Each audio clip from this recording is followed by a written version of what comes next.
안녕하십니까 구독자 여러분. 오늘은 25년 1월 5일입니다. 전국 영업용 화물차 번호판 시세점 알아보고 있습니다. 먼저 대표님 본인 소개 좀 해주세요. 예, 안녕하세요. 전국구 영업용 갈산상사 이원복입니다. 네, 대표님 새해 들었어도 화물차 번호판 시세는 변함이 없죠? 예, 아직 새해가 시작돼 가지고 며칠 지나지 않았는데요. 화물차 번호판 시세는 전년도와 비슷하게 진행되고 있습니다. 개인 소형부터 말씀드릴게요. 개인 소형은 1.5톤 이하를 개인 소형이라고 그러는데 전주와 동일하게 2,950만 원에 거래되고 있습니다. 개인 소형 전기차 넘버는 2,700만 원, 개인 중형은 1.5톤 초과 16톤 이하는 2,750만 원에 거래되고 있고요. 개인 대형 16톤 초과 3,600만 원에 거래되고 있습니다. 출애라는 5,800만 원, 덤프 오더는 3,600만 원에 거래되고 있습니다. 네, 대표님 그 개인 소형 전기차에 대해서도 지금 자꾸 문의가 많죠? 개인 소형 전기차 넘버에 대해서는 저희가 누누이 방송도 해드리고 그랬는데 네. 지금도 개인 소형 전기차 넘버에 대해 정의를 잘 모르는 것 같아요. 네. 판매 조건에 대해서 몰라가지고 계속 지금도 하루에 5-6분이 계속 전화가 오세요. 팔로도 오시고.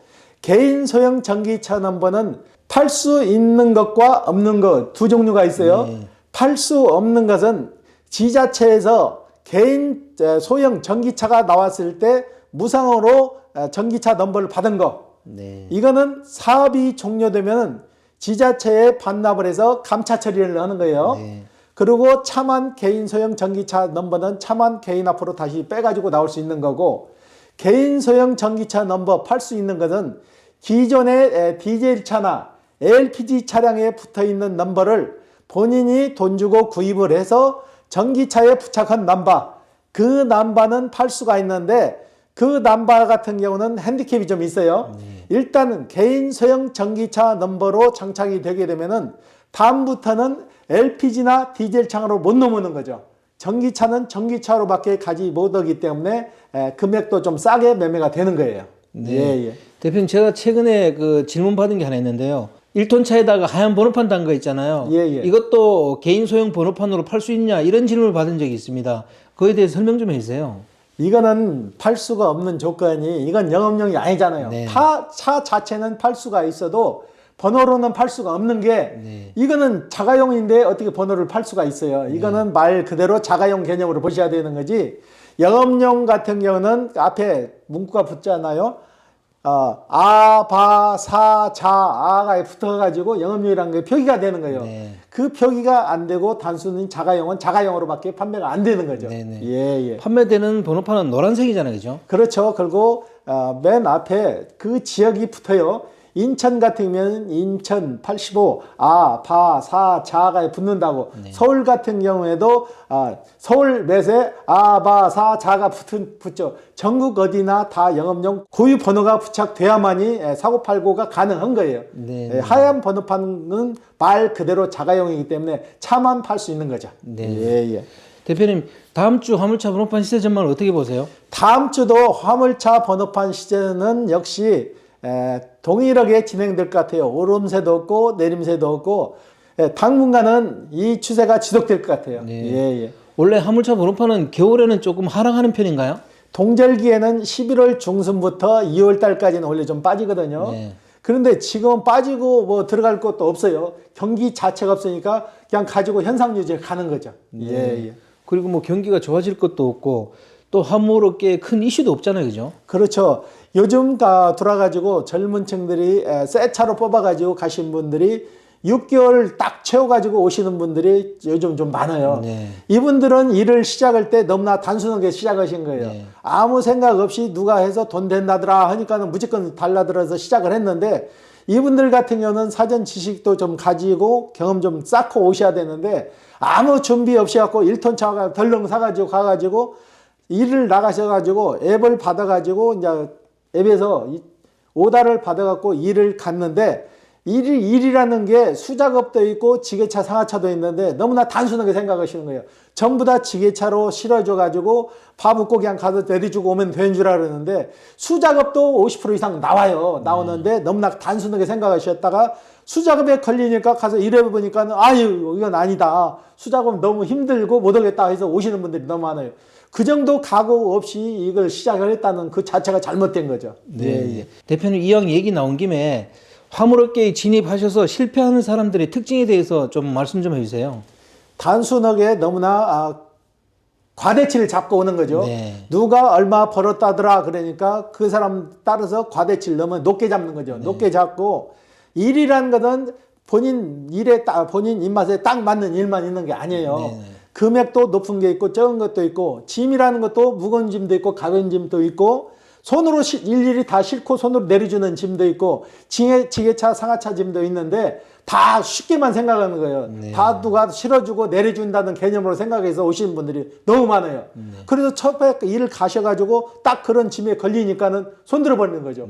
그래놓고 이제 팔지도 못하니까 6개월 동안 세워놓고 팔러 올 때 당시 키로수를 보면은 3,000km, 4,000km 많이 타신 분이 5,000km 정도 와가지고 그렇게 다시 와서 팔게 되면 그분은 얼마나 큰 손해를 보냐고요. 네. 그러니까 사전에 준비를 좀 철저히 하셔야 되는데 이게 좀 미흡한 것 같아요. 네. 예. 남의 말만 듣고 화물업계에 들어오면 뭐 돈 좀 버는 줄 알고 그렇게 들어오시는 거죠, 그죠? 그렇죠. 그래도 나이 드셔가지고 오시는 분들은 그래도 어느 정도 어느 정도는 기대치에 맞게 일을 하세요. 그분들은 욕심 내지 않고도 그래도 어느 정도 본인이 생각했던 금액은 다 벌어가지고 가시더라고. 네. 그러니까 차라리 나이 드신 분들이 더 적응을 잘 하시더라고. 예. 반대로 화물업계에 진입하셔가지고 성공하는 사람들 특징에 대해서도 얘기 좀 해주세요. 이분들은 일단은 긍정적인 사람들은 거의 성공을 해요. 네. 긍정적인 마인드를 가지고 일 나오시는 분들은 이런 분들은 그러잖아요. 아침이 기다려진다고. 오늘은 가서 무슨 짐을 싣고 얼마를 벌 건까지 이분들은 아침에 주차장에 나오면서부터 아침부터 설레인다고 그런 분들도 많잖아요. 제가 전화해서 제 휴대폰 같은 경우는 제가 녹취를 뜰 수 있는 기능이 있어요. 네. 이분들하고 통화해서 좋은 얘기 하시면은 제가 꼭 참고상으로 해서 저도 녹취를 떠넣어가지고 다시 그 녹취를 다시 반복해서 듣는다고. 이런 분도 있다는 걸 제가 명기를 한다고. 그리고 저희 소비자들이 오시게 되면은 저희가 그 과정을 말씀드려요. 이런 분도 있고 실패해서 오시는 분도 있는데 이거는 단순 생각으로 해서는 안 된다. 이건 손쉬운 직업이 아니고 본인 체력도 따라줘야지만 그래도 어느 정도 긍정적인 마인드가 있어야 이것도 정착이 가능하다고 내가 누누이 얘기를 해요. 네. 예. 성공하시는 분들 대부분 성실하시죠? 성실하시고 긍정적인 사람들이 많이 잘 정착을 하시는 거죠. 네. 예. 대표님 보시기에는 화물업계에 진입하셔가지고 성공하시는 분들 연령대는 어떻다고 대표님 보세요? 연령대는 특별히 정해진 게 없는데 젊은 층도 잘하시는 분들은 아주 잘하는 분도 많아요. 네.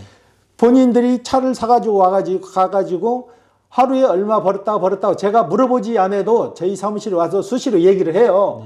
그리고 나이 드셔가지고 어느 정도 되셔갖고 오시는 분들은 그분들이 하시는 얘기가 그래요. 젊은 사람들 차 사가지고 주차장에 세워놓고 일 없다고 노는 분들 보면은 이해를 못하겠다고 하시는 분들이 많아요. 나오면은 일이 얼마든지 있는데 찾아서 해야지 어떻게 뚝 떨어지고 본인 입맛에 맞는 일만 찾아서 하냐 이거죠. 본인이 노력해서 수작업도 가리지 않고 나가는 분들은 일이 얼마든지 있다고 그래요. 네. 대표님이 보시기에는 성공하시는 분들이 뭐 성실하고 또 뭐 매사에 긍정적이라고 얘기하셨잖아요. 그렇지만 그분들은 또 사전 준비도 철저히 했을 거 아니에요. 대부분 진입하시는 분들이 좀 사전 준비를 많이 하시는 편인가요? 그런 분들이 좀 저희도 종종 보는데요. 미리 가서 본인이 직장 다닐 때 용차들이 용차라 그러죠. 본인 회사에 짐 싣고 들고 나가는 차들을 유심히 많이 보신 분들이 많더라고.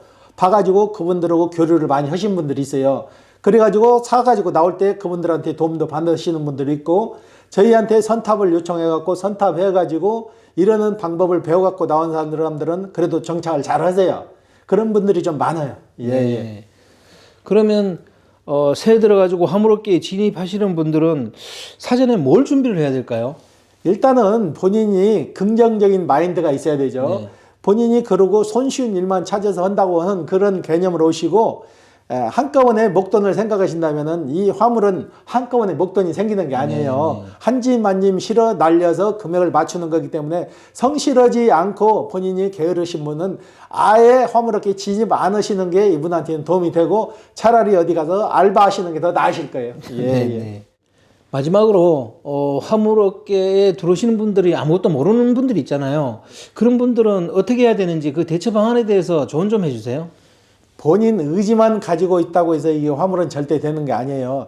사전 시장 조사를 해가지고 내가 원하는 차종이 뭐고 실어 날릴 물건이 뭔가 정도는 알고 오셔야 실패가 없는데요. 무조건 막연하게 해서 돈벌이 되겠지 해서 오시는 분들은 거의 실패를 하세요. 그러니까 사전 정보를 많이 주고 받으셔가지고 기존에 화물 하시는 분들 따라다니면서 며칠이라도 좀 옆에서 선탑을 하시는 게 많은 도움이 되실 거예요. 무작정 막연한 기대감으로 오시게 되면은 실망감도 그만큼 크기 때문에 기존에 하시는 분들을 많이 적극적으로 찾아다니면서 시장 조사를 좀 많이 하셔가지고 진입하시는 게 실패 확률이 좀 적어질 거예요. 오늘 인터뷰 감사드립니다. 예. 네, 구독자 여러분, 오늘은 25년 1월 5일입니다. 화물차 번호판 시세 변동 없고요. 올해 들어서 화물업계에 진입하시려는 분들은 주변에 좀 아시는 분들을 통해서 이 업계가 어떤지 그걸 좀 알고 진입하셨으면 좋겠습니다. 자, 호화제는 다음 주에 또 다른 주제로 구독자 여러분 찾아뵙겠습니다. 안녕히 계십시오. 호호아지였습니다.